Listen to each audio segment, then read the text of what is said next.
وَلَنَبْلُوَنَّكُمْ بِشَيْءٍ مِّنَ الْخَوْفِ وَالْجُوعِ وَنَقْصٍ مِّنَ الْأَمْوَالِ وَالْأَنفُسِ وَالثَّمَرَاتِ، ہم ضرور آزمائیں گے دنیا کی زندگی میں تمہیں خوف کے ذریعے، بھوک کے ذریعے، جان اور مال میں نقص کے ذریعے، وَبَشِّرِ الصَّابِرِينَ، اور بشارت ہوگی صبر کرنے والوں کے لیے۔ تو یہ ساری تکلیفیں، ان کو آپ مکافات عمل کہہ کے نہیں جان چھڑا سکتے، یہ اللہ کی طرف سے آزمائش بھی ہو سکتی ہے کسی کے اوپر۔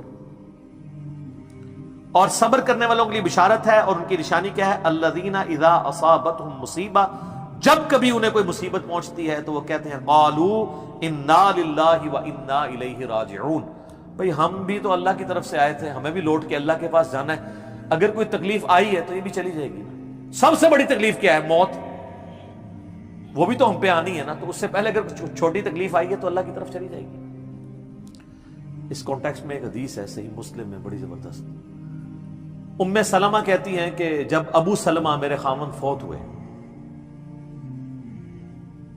مجھے ان کی فوتگی کی خبر ملی تو میں نے حضور سے ایک دعا سن کے یاد کر رکھی تھی کہ جو کوئی وہ دعا مانگ لے گا اللہ تعالیٰ اس سے بہتر اسے نعم البدل دے دے گا، اور وہ دعا آدھا پورشن تو یہی ہے، سورۃ البقرہ کی آیت نمبر 156، انا للہ وانا الیہ راجعون۔ اس کے بعد ہے اللہم اجرنی، یہ جھٹکے سے ملے گا، اللہم اجرنی، حمزہ آگے، اللہم اجرنی فی مصیبتی واخلف لی خیرا منہا، اے اللہ مجھے اس مصیبت میں اجر عطا فرما اور میرے لیے اس سے بہتر نعم البدل کر دے۔ تو کہتی ہیں کہ نبی علیہ السلام نے فرمایا تھا جو یہ دعا مانگ لے گا نا تو اللہ تعالیٰ اس کی کمپنسیشن فرما دے گا، اسے بہتر نعم البدل دے گا۔ کہتے ہیں میں نے دعا تو کی، پھر میں یہ سوچتی تھی کہ میرے خامن جیسا تو کسی کا خامن نہیں ہوگا، ابو سلمہ جیسا خامن مجھے کیسے مل سکتا ہے۔ تو جب عدت پوری ہوئی تو نبی علیہ السلام نے پیغام کا نکاح کا پیغام بھیج دیا، ام المومنین بن گئی، اور یہ ہماری وہ ماں ہے جو سب سے آخر میں فوت ہوئی ہے 64 ہجری میں، واقعہ کربلا کے بھی 3 سال بعد۔ تو اس دعا کی، یہ دعا یاد رکھیں، چھوٹی موٹی بھی کوئی بھی تکلیف، کوئی بچوں کو موچتی ہے گھر میں، کسی کو زخم لگتا ہے، ٹھوکر لگ جاتی ہے، کوئی مالی نقصان ہو جاتا ہے، فوراً یہ دعا، اور میں نے الحمدللہ 20 دفعہ یہ دعا آزمائی ہے۔ وقتی طور پہ تو فیل ہو رہا ہوتا ہے کہ یار کوئی مسئلہ خراب ہو گیا، لیکن اس کے بعد اسی شر کے اندر خیر چھپی ہوئی ہوتی ہے، وہ مل جاتی ہے۔ اس آپ دعا کو یاد رکھیں، اور صبح شام جو چھوٹی موٹی کوئی خبریں بھی آپ کو ملتی رہتی ہیں نا، اس کے اوپر آپ یہ دعا پڑھتے رہیں، یہ آپ کے لیے ایک بہت بڑا وظیفہ ہے انشاءاللہ تعالی۔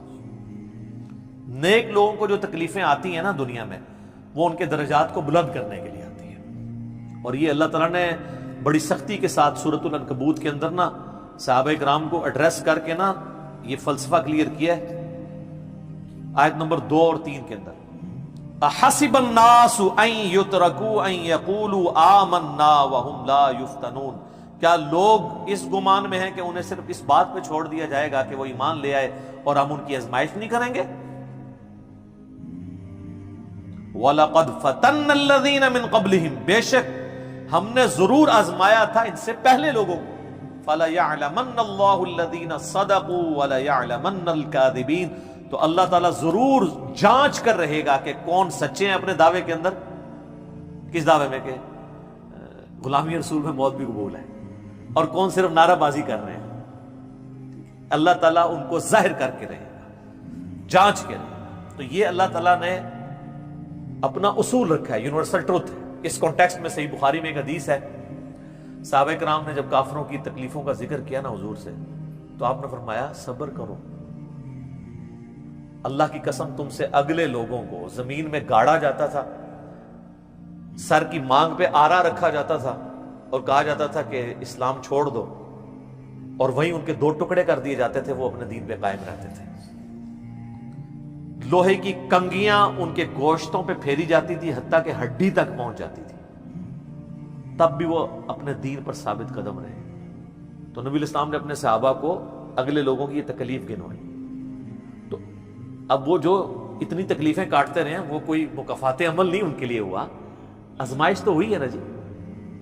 تو نیک اور برے لوگوں کے اعتبار سے ڈیفرنٹ ہے، یہ ذہن میں رکھیے گا۔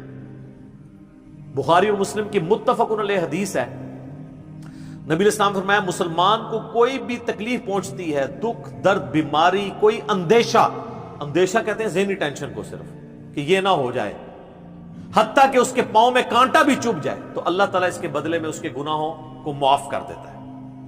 اور مسلم شریف میں ڈیٹیل ہے کہ جب یہ سورۃ النساء کی آیت نمبر 123 نازل ہوئی نا، کہ چھوٹے سے چھوٹے اعمال کا بدلہ بھی ملے گا، چھوٹی سے چھوٹی نیکی کا بھی، تو صحابہ پریشان ہو گئے، ان کا یا رسول اللہ ہم تو یہ تو سارے پکڑے جائیں گے، کس طریقے سے کوئی بندہ پرفیکٹ ہو سکتا ہے؟ تو حضور نے فرمایا پریشان ہونے کی ضرورت نہیں ہے، مسلمان کو جو دنیا میں تکلیفیں اور بیماریاں آتی ہیں نا، وہ اس کی ان غلطیوں کا کفارہ بن جاتی ہیں۔ حتیٰ کہ جامعہ ترمذی میں، ابو داؤد میں ایک حدیث ہے، نبی علیہ السلام نے فرمایا کہ دنیا میں سب سے زیادہ تکلیفیں انبیاء کو آتی ہیں، تو کیا انبیاء پہ مکافات عمل ہو رہا ہوتا ہے؟ نعوذ باللہ۔ اس کے بعد ان پہ آتی ہیں جو ان کے بعد اللہ تعالیٰ کو سب لوگوں سے بڑھ کے محبوب ہوتے ہیں۔ آپ نے صحابہ کا بھی نام نہیں لیا، فرمایا جو بھی، وہ اس زمانے میں بھی ہو سکتا ہے، آج کے زمانے میں بھی، کیونکہ بعض اصحاب تو ایسے ہیں جنہوں نے کفر کی زندگی میں بھی موج کی ہے اور اسلام کی زندگی میں موج کی ہے، وہ تکلیفوں سے گزرے ہی نہیں ہیں۔ اچھا، اور پھر فرمایا اس کے بعد وہ لوگ ہیں جو اس کے بعد اللہ کو سب سے بڑھ کر محبوب ہوتے ہیں، حتیٰ کہ انسان پہ تکلیفیں آتی رہتی ہیں اور اس کی موت کا وقت آ جاتا ہے اور اللہ تعالیٰ اسے پاک و صاف کر کے دنیا سے اٹھا لیتا ہے۔ یہ جو لوگ کہتے ہیں نا یار وہ موت کے وقت فلانے کے ساتھ، یار وہ احمد دیدہ صاحب 9 سال تک قومے میں رہے ہیں، اتنی اسلام کی انہوں نے خدمت کی، ہزاروں عیسائیوں کو مسلمان کیا، لاکھوں مسلمانوں کے ایمان کی حفاظت کا سبب اللہ نے ان کو بنایا، لیکن وہ 9 سال تک قومے کی حالت میں رہے، 1996 سے لے کے 2005 تک۔ تو کوئی کچھ کہتا تھا جی یہ وہ عیسائی بھی ان کو کہتے تھے دیکھو جی اس کو بدوا لگ گئی اور یہ وہ ہو گیا، گستاخ ہے، یہ وہ ہے۔ تو یہ تو کوئی طریقہ نہیں ہے۔ اس طریقے سے جنید جمشید صاحب جب شہید ہوئے تو آپ دیکھ لیں ان کے مخالفین نے ان کے بارے میں کیا بات کی، اور صحابہ کرام کو تو رومن امپائر کی بیٹل فیلڈز کے اندر تیل کے کڑاؤں میں روسٹ کیا گیا ہے، تو آپ کیا کہیں گے نعوذ باللہ ان کے ساتھ یہ کچھ ہو گیا؟ ابو عبیدہ ابن جرح، معاذ ابن جبل لاڈلے ترین اصحاب ہیں، طاعون کے مرض میں شہید ہوئے ہیں، اور طاعون میں اتنے بڑے بڑے پھوڑے جسم کے اوپر نکلتے ہیں۔ آپ تو سمجھتے ہیں کہ صحابہ کرام جو ہے وہ بڑے سکون سے بیٹھتے ہوں گے اور پھر کلمہ پڑھتے ہوں گے، ساتھ ہی ایسے روح پرواز کر جاتی ہوگی۔ حضرت حمزہ ابن عبد المطلب کا مسلح ہوا ہے، سید الشہداء ہیں۔ حضرت حسین علیہ السلام کے ساتھ جو کچھ کربلا میں ہوا ہے، تو نیک بندوں اور عام بندوں کے اعتبار سے اس کا حکم ڈیفرنٹ ہے۔ نیک بندوں کے درجات بلند ہوتے ہیں۔ حسین ابن علی سے اتنی بڑی قربانی نے اللہ نے لی کہ قیامت والے دن ان کو جنتی نوجوانوں کا جو سردار ہونا ہے اس کو جسٹیفائی کیا جائے کہ آؤ جی حسین جیسی ہے کسی قربانی، بنا دینا ہے سردار، آ جاؤ لے کے آؤ۔ کوئی کھڑا ہو سکتا ہے؟ ابھی تک 1500 سال میں تو نہیں کوئی دعویٰ کرے گا کھڑا ہونے کا۔ تو اللہ تعالیٰ نیکیوں کو جسٹیفائی بھی کرواتا ہے، وہ مکافات عمل نہیں ہو رہا ہوتا۔ نیک لوگوں کے لیے ڈیفرنٹ ہے، ان کے درجات بلند ہوتے ہیں، اور باقی عام لوگوں کے لیے یہ ہے کہ ان کے لیے بھی آپ نہیں کہیں گے کہ ان پہ عذاب ہے، یا اللہ کی طرف پلٹنے کا ذریعہ ہے یا ان کے گناہوں کا کفارہ ہے۔ یہ آپ نے کسی پہ نہیں کہنا اس کے اوپر لعنت پڑ گئی، اس کے اوپر یہ ہو گیا، اس کے اوپر یہ ہو گیا، یہ آپ کو کسی نے رائٹ نہیں دیا۔ یہ بہت بڑا ظلم ہے۔ ایک طرح کے معاملات ہوئے ہوتے ہیں دونوں کے ساتھ۔ اب آپ دیکھ لیں سنیوں میں سے کوئی جیل میں جاتا ہے تو شیعہ کہتے ہیں دیکھا جی مکافات عمل ہے، شیعہ میں سے کوئی جاتا ہے سنی کہتے ہیں مکافات عمل ہے۔ تو یہ آپ جو مرضی، اور اپنوں کے لیے کہتے ہیں آزمائش ہے۔ تو یہ آج کی ڈیٹ میں آپ نے سب کے لیے آزمائش ہی کہنا ہے، ورنہ یہ مسئلہ بالکل خراب ہو جائے گا۔ اللہ ہی اللہ جی، اللہ تعالیٰ سے خیر مانگنا چاہیے، اللہ تعالیٰ کی طرف رجوع لانا چاہیے۔ اس حوالے سے بخاری اور مسلم دونوں میں حدیث ہے، میں اب آپ کو تھوڑے وظیفے بھی بتا دوں نا۔ ظاہر آزمائشیں تو ہر بندے پہ آتی ہیں، اللہ کی طرف رجوع بھی لانا چاہیے۔ ان آزمائشوں سے نکلنے کا طریقہ کیا ہے؟ بخاری اور مسلم دونوں میں حدیث ہے، نبی صلی اللہ علیہ وآلہ وسلم کے بارے میں انس بن مالک کہتے ہیں کہ نبی علیہ السلام کی اکثر دعا یہی ہوا کرتی تھی، اللہم ربنا آتنا فی الدنیا حسنہ وفی الآخرۃ حسنۃ وقنا عذاب النار آمین۔ یہ بخاری مسلم میں بھی ہے، سورۃ البقرہ کی آیت نمبر 201 ہے۔ اے اللہ ہمیں دنیا میں بھی بھلائیاں عطا فرما اور آخرت میں بھی بھلائیاں عطا فرما، اور آخرت کی سب سے بڑی بھلائی بھی ساتھ مانگ لی، وقنا عذاب النار، آگ کے عذاب سے ہمیں بچا لے، آمین۔ یہ اکثر آپ کی دعا ہوتی تھی. اس کانٹیکٹ میں ایک حدیث ہے بڑی انٹرسٹنگ صحیح مسلم میں. ایک صحابی بیمار ہوئے حتیٰ کہ بالکل ہڈیوں کا پنجر بن گئے, اور صحابہ کہتے ہیں چڑیا کی طرح ان کی جان ہو گئی. نبی علیہ السلام ان کی عیادت کے لیے گئے. آپ نے جب دیکھا آپ فرمایا تو اللہ سے کیا مانگتا ہے؟ چنگا بندہ ٹردا پھردا بندہ ایڈا منجی دے پہ گیا, بالکل ڈھانچہ پنجر بن گیا ہڈیوں کا. اس نے کہا یا رسول اللہ میں اللہ تعالیٰ سے یہ دعا کرتا ہوں کہ اے اللہ جو تو نے مجھے آخرت میں عذاب دینا ہے نا دنیا میں ہی دے دے. آخرت کا عذاب تو بہت سخت ہے, تو مجھے دنیا میں ہی وہ عذاب دے دے. نبی علیہ السلام نے سبحان اللہ, کیا تم دنیا میں بھی اللہ کی تکلیف برداشت کر سکتے ہو؟ اوے تجھے تو چاہیے تھا تو کہتا اللہم ربنا آتنا فی الدنیا حسنہ وفی الآخرۃ حسنۃ وقنا عذاب النار. یعنی آپ اللہ تعالیٰ کو معاذ اللہ کو فنیٹک سمجھتے ہیں کہ آپ کہیں گے اس نے عذاب تو ضرور دینا تو مجھے ادھر دے دے. اور یار اللہ سے اچھا ہی گمان رکھو. بخاری مسلم دونوں میں حدیث ہے, میں اپنے بندے کے گمان کے قریب ہوں جیسا میرے بارے میں گمان رکھے, بشرطے کہ کرتوت بھی ٹھیک کرے. تو سر ہم تو یہ کہتے ہیں یا اللہ ہم نہ تیری آزمائش کے قابل ہیں نہ تیرے عذاب کے قابل ہیں, ہمیں بلا حساب و کتاب ہی جنت میں داخل فرما دے, آمین. تو میں اپنے بندے کے گمان کے قریب, اچھا گمان رکھیں انشاءاللہ تعالی اینڈ رزلٹ بھی اچھا ہوگا. آپ اللہ سے گمان اچھا رکھیں, یہ گمان بہت اہم چیز ہے. اور یہ آپ کا جو کانفیڈنس ہے نا اللہ کے اندر کہ انشاءاللہ اللہ میرے ساتھ خیر کا معاملہ ہی کرے گا. اچھا کئی لوگ ہیں وہ کہتے ہیں منو تے اللہ نے دینے ہی عذاب ہے. استغفر اللہ. تو بولی آپ چاہے اچھے اعمال کرتے ہیں برے اعمال, تب بھی آپ نے یہ اپنے بارے میں یہ بات نہیں کرنی. یہ تو اور کسی کے بارے میں تو آپ نے سوچنا بھی نہیں سر, وہ تو کہانی ختم. وہ تو صحیح مسلم میں حدیث ہے نا, ایک شخص نے قسم اٹھا کے کہہ دیا تھا کہ اللہ تعالیٰ اس کو کبھی معاف نہیں کرے گا. وہ بڑا گنہگار شخص تھا. اللہ کی بارگاہ میں پہنچے, اللہ نے فرمایا تو نے میرے بھی آپ پہ کیسے قسم کھا دی؟ جا میں نے اس کو معاف کیا, تجھے دوزخ میں پھینکا. لا يسأل عما يفعل وهم يسألون, سورۃ الانبیاء کی آیت ہے. اللہ کو کوئی نہیں پوچھ سکتا اس نے یہ کیوں کیا, وہ سب کو پوچھ سکتا ہے کہ انہوں نے یہ کیوں کیا. یہ اللہ تعالیٰ کے بارے میں ناشکری پھیلانا سورہ الزمر میں ہے, لا تقنطوا من رحمت اللہ, اللہ تعالیٰ کے بارے میں مایوسی عوام کے اندر پھیلانا.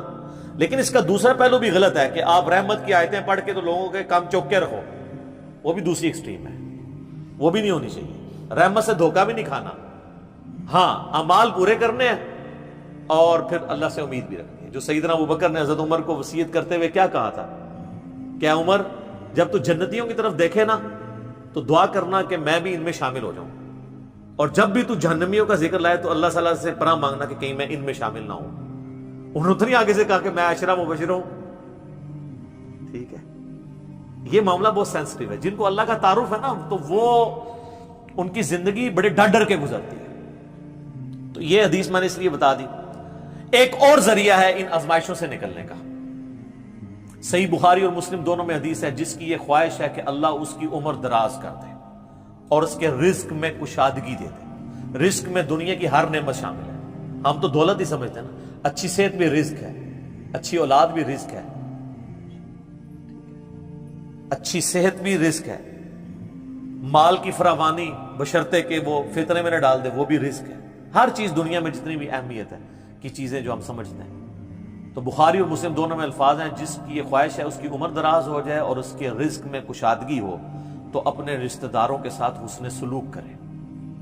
یہ ہے جناب وہ کام کرنے کا. حسن سلوک خالی ان کو تسلیاں نہیں دینا. ظاہر ہے قرآن اور حدیث میں جب رشتہ داروں سے صلہ رحمی کا ذکر آتا ہے تو یہ ہے کہ ان کے ساتھ قطع تعلق ہی نہیں کرنی, دوسرا ان کی فائنینشیل سپورٹ کرنی ہے. اس لیے آپ دیکھیں سب سے زیادہ حقدار زکوٰۃ کے صدقات کے آپ کے بہن بھائی ہیں, سب سے قریبی رشتہ ہوا ہے, اس کے بعد کوئی اور حقدار. باقی اس پہ تو امت کا اجماع ہے کہ جو صدقات اللہ کی راہ میں آپ کرتے ہیں اس سے اللہ تعالیٰ تکلیف ٹالتا ہے. منت سے نہیں ٹلتی. بخاری مسلم میں حدیث ہے کہ منت سے کنجوس کا مال ہی نکلتا ہے, تکلیف نہیں ٹلتی. لاجیکل ہے.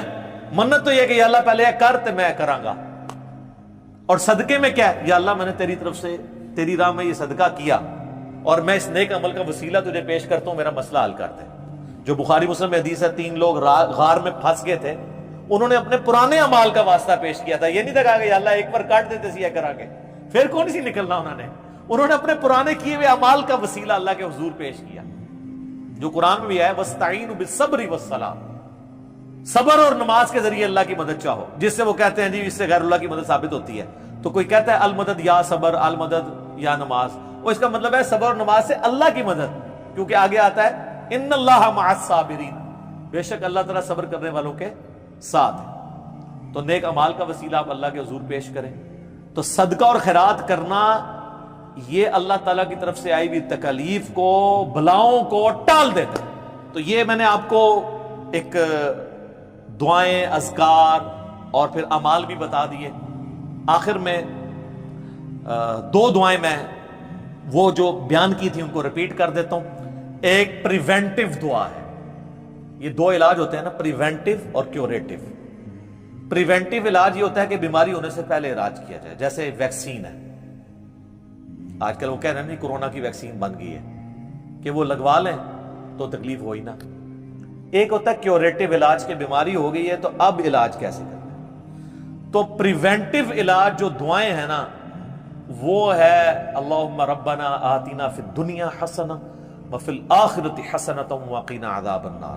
ہر نماز کے تشہد میں اسے مانگے، ٹھیک ہے، بلکہ سجدے میں مانگے. صحیح مسلم میں حدیث ہے کہ سجدے میں تم اپنے رب کے سب سے زیادہ قریب ہوتے ہو، خوب دعائیں مانگا کرو. سجدے میں بھی آپ یہ دعا مانگ سکتے ہیں، تشہد میں تو مانگے ہی مانگے. وہ بخاری مسلم میں حدیث ہے درود شریف کے بعد جو چاہو اپنے رب سے مانگو، وہ تو قبولیت کی ایک جگہ ہے. اس کے علاوہ یہ ہوگی پریونٹیو علاج بیماریوں سے، پریشانیوں سے. جتنے سنت اذکار ہیں، بسم اللہ الذی لا یضر، یا اعوذ بکلمات اللہ التامات من شر ما خلق، یہ ساری کی ساری چیزیں اللہ تعالیٰ کی طرف سے سنت اذکار ہیں. لیکن یہ یاد رکھیے گا یہ ناگہانی آفات کے لیے ہیں. یہ نہیں ہے کہ بسم اللہ پڑھ کے ساکٹ میں انگلی دے دے، یا بسم اللہ الذی لا یضر پڑھ کے تو کوبرے سے کھیلنا شروع کر دے. نہیں، وہ پھر آپ اپنے اوپر تقدیر خود غالب کروا رہے ہیں، پھر یہ اذکار نہیں اثر کریں گے. یہ ناگہانی آفات کے لیے. جب کوئی شخص اپنے اوپر خود تقدیر غالب کر لیتا ہے نا، پھر وظائف ہو جاتے ہیں سائڈ کے اوپر. یہ ذہن میں رکھیے گا. پھر بھی جو تکلیفیں آنی ہے نا وہ تو آنی ہے اللہ کی طرف سے آزمائش والی. وہ تو ہمیں یہی ایٹیچیوڈ ہے کہ ہم اللہ تعالیٰ کی طرف رجوع لائیں. اور وہی ہے کیوریٹیو علاج، کہ جب کسی پہ تکلیف آ جائے تو اب کیا کرنا ہے. اس نے کہنا ہے انا للہ و انا الیہ راجعون، اللہم اجرنی فی مصیبتی و اخلف لی خیرا منہا. یہ مکافات عمل کا سارا ٹاپک، اس کا اینڈ میں کروں گا سورہ الحدید کی ان 2 آیات کے اوپر، جس کے بعد صبر آ جائے گا سب کو، کہ اللہ تعالیٰ نے یہ تکلیف کا سلسلہ دنیا میں جو رکھا ہوا ہے اس پہ صبر کے لیے کیا ترغیب دلائی ہے.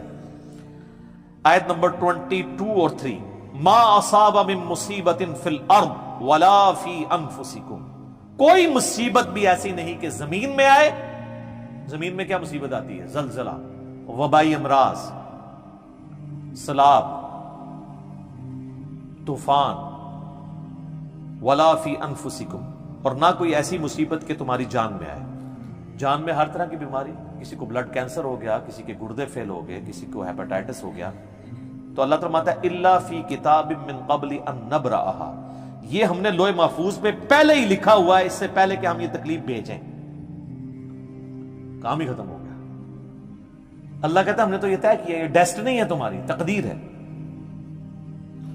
ان ذالک علی اللہ یسیر، یاد رکھنا یہ اللہ کے لیے بڑا احسان ہے، بہت آسان ہے. کوئی یہ بھی کہہ سکتا ہے کتنا ہو گیا، پہلے ہی اللہ کو پتا ہے. اللہ کے علم کے لیے آسان ہے. سورۃ الانعام میں تو یہاں تک آیا ہے کہ خشکیوں میں یا سمندروں کے اندر کسی درخت کا اگر پتا بھی گرتا ہے نا تو اللہ کو پہلے سے علم ہے. اور زمین کی گہرائیوں میں کوئی دانہ بھی پھوٹتا ہے نا وہ پہلے. اب ظاہر ہے ہمارا ذہن تو اس ڈیٹے کو سمجھ نہیں سکتا، بلکہ آج ہم نے لیپ ٹاپس میں، ہارڈ ڈسک میں وہ ڈیٹا سٹور کر لیا ہے جو 8 سے 100 سال پہلے کا انسان اس کو ماننے کے لیے تیار نہیں ہوگا کہ یہ ٹچ سکرین موبائل کیا کر سکتا ہے، اتنی دور بات کر سکتے ہیں. وہ تو اس کو بھی ماننے کے لیے تیار نہیں ہوں گے. لیکن ہو گیا نا کہ انسان کو اللہ نے ترقی کرائی ہے، تو اللہ کا علم تو بہت کامل ہے. لِكَيْ لَا تَأْسَوْا عَلَىٰ مَا فَاتَكُمْ، یہ ہم نے اس لیے کیا، یعنی ہم نے تقدیر میں پہلے یہ چیزیں لکھی تھی تاکہ تم مت افسوس کرو اس چیز پہ جو تم سے چھین لی جائے. وَلَا تَفْرَحُوا بِمَا آتَاكُمْ، اور اس پہ شیخی مت بگاڑنا جو اللہ نے تمہیں دی ہے. اللہ کسی سے لے کے ازماتا ہے تو کسی کو دے کے بھی ازماتا ہے. وَاللَّهُ لَا يُحِبُّ كُلَّ مُخْتَالٍ فَخُورٍ، اور اللہ تعالیٰ پسند نہیں کرتا ہر شیخی بگاڑنے والے کو، جو بات بات کے اوپر شیخی بگاڑتا ہے۔ کسی کے پاس اگر کوئی اللہ کی طرف سے نعمتیں ہیں تو وہ اللہ کا شکر ادا کرے، اور اگر کسی کے اوپر آزمائش کا وقت ہے تو وہ اللہ کی طرف رجوع لائے۔ اس لیے تو نبی الاسلام نے فقر کی زندگی گزاری ہے نا سر۔